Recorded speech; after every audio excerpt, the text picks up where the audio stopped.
नमस्कार। हम कक्षा 7 आज हिंदी पाठ 2 प्रायश्चित समझाएंगे। इनके लेखक ही भगवती चरण वर्मा। इनका जन्म सन 1930 में उत्तर प्रदेश के उन्नाव जिले के शफीपुर गांव में हुआ।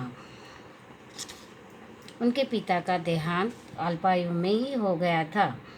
वर्मा जी ने कहानी, उपन्यास, नाटक, एकांकी, कविता, संस्मरण, रेडियो, रूपक, गीति, नाट्य आदि विधाओं पर सफलतापूर्वक अपनी लेखनी चलाई थी और उनके भूले बिसरे चित्र, उपन्यास, दो बाके, एंटालमेंट, राख और चिंगारी इनकी कहानी संग्रह है। इनकी अत्यंत चर्चित कृतियाँ हैं। प्रायश्चित कहानी में पाप और नरक के अंधविश्वास में पड़ी जनता को उस अंधविश्वास से मुक्त करने का सांकेतिक चित्रण हुआ है। अगर कबरी बिल्ली घर में किसी से प्रेम करती तो रामू की बहू से, और रामू की बहू घर में किसी से घृणा करती तो कबरी बिल्ली से। रामू की बहू को 2 महीना हुए मायका से प्रथम बार ससुराल आई और सास की दुलारी, पति की प्यारी वो 14 वर्ष की बालिका थी और भंडार की चाबी उसकी करधनी में लटकने लगी थी। नौकरों पर वह हुक्म चलाती और रामू की बहू घर में सब कुछ थी। और लेकिन बहू ठहरी 14 वर्ष की बालिका कभी भंडारघर खुला रहता तो कभी भंडारघर में बैठे बैठे सो जाती थी। कबरी को मौका मिलते ही वह घी दूध पर जुट जाती थी। रामू की बहू की जान आफत में थी और कबरी बिल्ली के छक्के पंजे। इधर रामू की बहू हांडे में घी रखते ऊँग गई तो बचा हुआ घी कबरी के पेट में। अब कबरी रामू की बहू से कुछ ऐसा परच गई कि रामू की बहू के लिए खाना पान दुश्वार हो गया। रामू की बहू के कमरे में रबड़ी से भरी कटोरी पहुंची और रामू जब आए तो कटोरी साफ चटी हुई। मलाई आई तब जब तक रामू की बहू ने पान लगाए मलाई गायब।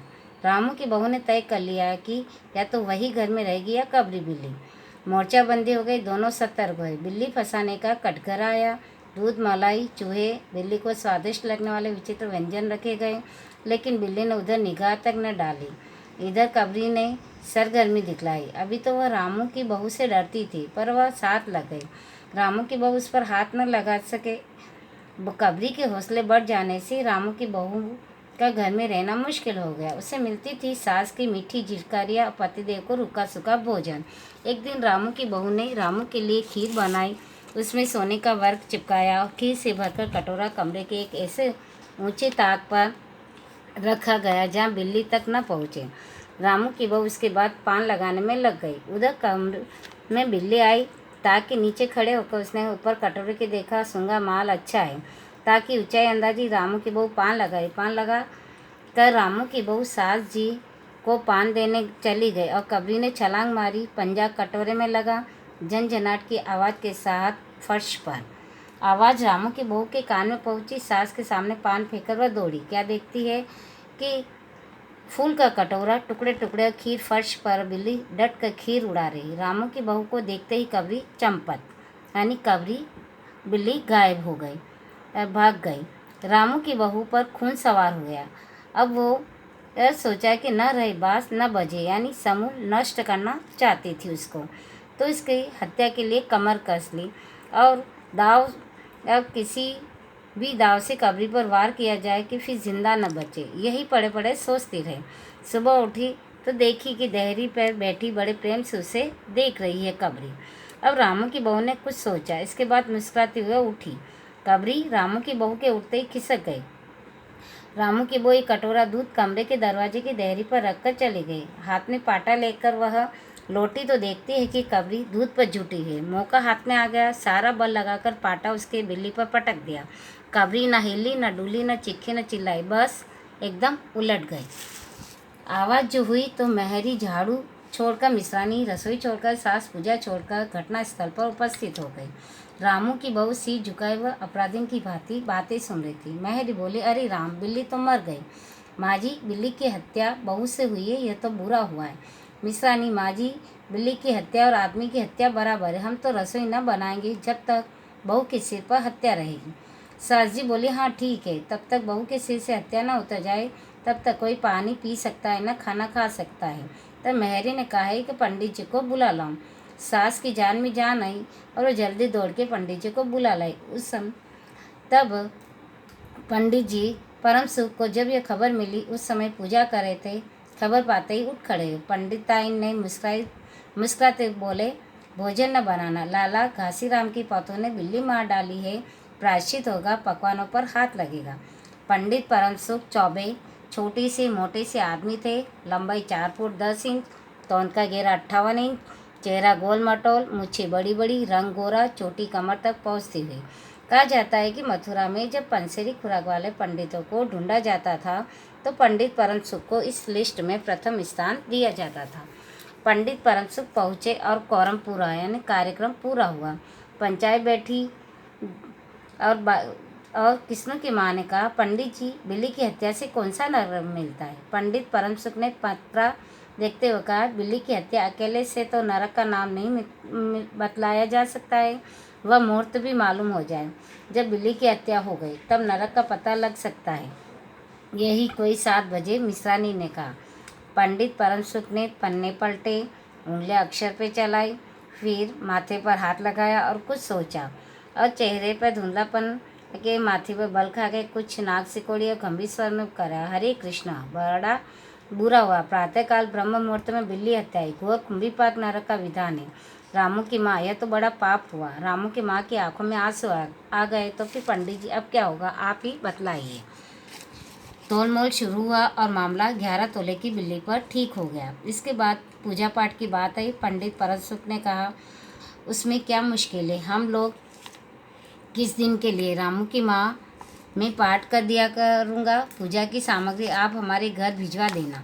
पूजा का सामान कितना लगेगा? अरे कम से कम सामान में हम पूजा कर देंगे। दान के लिए करीब 10 मन गेहूँ, 1 मन चावल, 1 मन दाल, मन भर तेल, 5 मन जौ और 5 मन चना, 4 पंसे घी और मन भर नमक भी लगेगा। बस इतने से काम चल जाएगा। अरे बाप रे, इतना सामान? पंडित जी, इससे तो 100-150 रुपये खर्च हो जाएगा। रामू की माँ ने रुआंसी होकर कहा। फिर इससे कम में तो काम ना चलेगा। बिल्ली की हत्या इतना बड़ा पाप है। रामू की माँ, खर्च के देखते वक्त पहले बहू के पाप को तो देख लो। ये प्रायश्चित है, कोई थोड़ी हंसी थोड़ी है। जैसे जिसके मर्यादा के अनुसार प्रायश्चित में वैसे ही खर्च भी करना पड़ता है।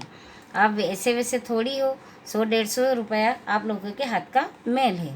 पंडित परम सुख इस बात से पंच प्रभावित हुए और कहा कि ठीक है, जैसा पाप वैसा ही खर्च। तब चन्नू की दादी ने कहा, नहीं तो और क्या, दान पुण्य से ही तो पाप करते हैं। दान पुण्य में किफ़ायत ठीक नहीं होती है, यानी इसमें कंजूसाई अच्छी नहीं है।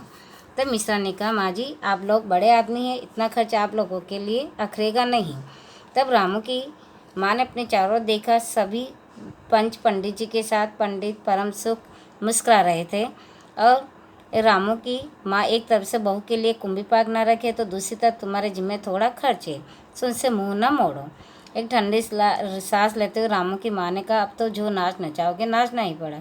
इतना सुनकर पंडित परम सुख बिगड़ गए और कहा कि यह तो खुशी की बात है, अगर तुम्हें अखरता है तो ना करो, मैं चला। इतना कहकर पंडित जी पोथी पत्रा बटोरा।